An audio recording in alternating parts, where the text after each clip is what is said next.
Hi, I'm Dr. Fox. Let's talk about the midgut, specifically the jejunum and the ileum.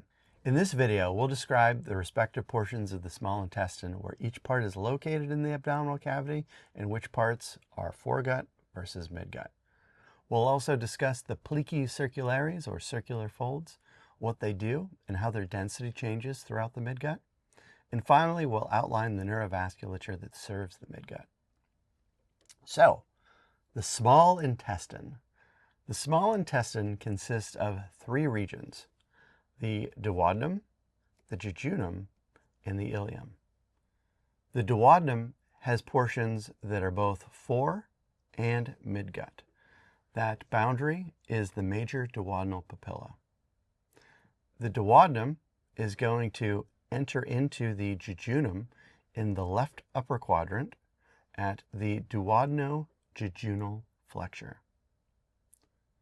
That jejunum can be found throughout much of the abdominal cavity, but its greatest density is in that left upper quadrant. The jejunum eventually feeds into the ileum. The ileum is spelled I-L-E-U-M, not I-L-I-U-M. That is the bone of the hip. So please do be sure to pay attention to whether ileum has an E or an I in it. E is a gut and I is a bone. So that ileum is largely found in the right lower quadrant. And the distal end of the ileum feeds into the cecum. And there is a valve between them called the ileocecal valve.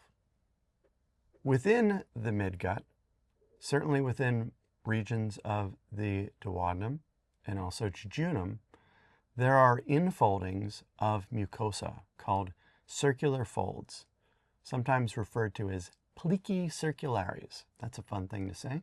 These circular folds here, what they do is they increase the surface area of the mucosa of the small intestine. Now, surface area is directly proportional to the amount of absorption that one can have in a region. And so by having these circular folds, it really enables the small intestine to absorb a lot more materials. And so we should think about the role of absorption within the context of the GI system and how vital it is to have this increased surface area, these plici circulares, within the small intestine. These circular folds tend to be greatest in density in the proximal jejunum, and as we move distally, they're still present, but they become less and less dense. Within the small intestine, we also have a variety of locations, whether behind or within the peritoneum. Now, the beginning of the duodenum, from where it exits the stomach, is intraperitoneal, but it quickly becomes secondarily retroperitoneal, and the remainder of the duodenum is secondarily retroperitoneal. It can become intraperitoneal in its last centimeter, but the jejunum and the ileum, throughout their entirety, are both intraperitoneal organs. So they will be surrounded on all sides by visceral peritoneum. The jejunum and ileum have their own mesentery, referred to as the mesentery. And this mesentery anchors these regions of the gut tube to the posterior abdominal wall.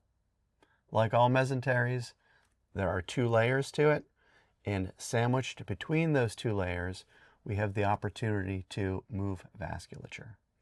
So here we could see branches of the superior mesenteric artery and vein that are found within the mesentery as it goes out to serve the midgut. This also represents an opportunity to store excess visceral adipose tissue or fat. And so upon donor dissection, one might come across a tremendous amount of visceral fat within this mesentery. Here we can see an image, a cadaveric photograph of a donor with the colon reflected out of the way, and we have the jejunum and the ileum reflected downward, so as to reveal a superior mesenteric artery and superior mesenteric vein. That superior mesenteric artery has many branches, but the ones that are germane to the small intestine include the intestinal arteries, which can be specifically called the jejunal arteries or the ileal arteries. And so these intestinal arteries exit the SMA and travel left laterally toward these regions of the gut tube through the mesentery.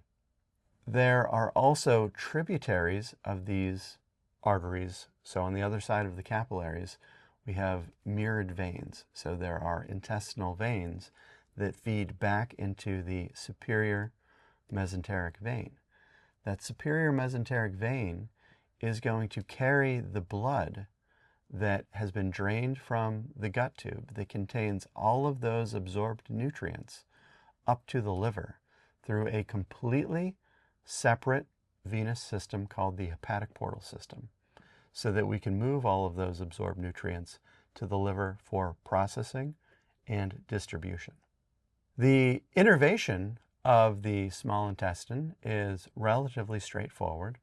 Recall that the innervation of the gut tube is tied to perivascular plexuses that follow along the arterial pathways to their target organs.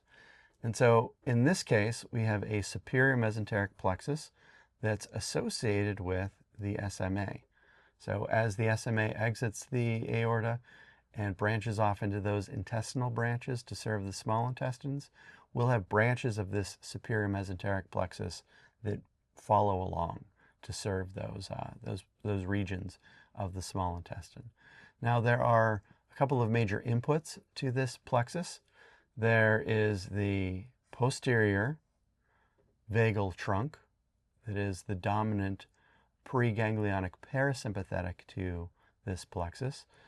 And there are thoracic, as we can see here, splanchnic nerves that are descending from the thorax, as well as lumbar splanchnic nerves that are coming from lumbar regions of the sympathetic chain to also serve this plexus.